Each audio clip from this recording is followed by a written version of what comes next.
達樹さん、関西大学。You can do this. Right? This is your time. Right? For graduation, this is your time. Go back to 100%. Okay?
町田達樹選手です。お疲れ様でした。ありがとうございました。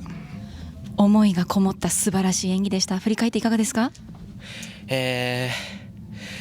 まだフリー明日なんで勝負は全くついてないんですけど、今日この大舞台でこのショートができたっていうことはとても幸せでしたし、ひとまず難関はクリアしたかなということでホッともしています。ただ明日まで何があるか分からないので、しっかり油断せずに頑張っていきたいと思います。冒頭のジャンプコンビネーションで飛びました。どんな思いがありましたか？いや、もう僕にとってはオリンピック最後のチャンスなんですよ。で、20年間スケートやってきて、ここで逃げ腰になったらどうするとこのために20年間やってきたんだから、最後何があっても強い意志を貫いて自分らしく前と自分に知った激励しながらやっていました。そのオリンピックがかかった戦い、明日のフリーに向けて一言お願いします。オリンピックに行くのは僕だと今でも信じてるし、そういう強い意志を持って明日火の鳥この埼玉スーパーアリーナで力強く飛翔していきたいと思います。皆さん応援よろしくお願いします。ありがとうございました。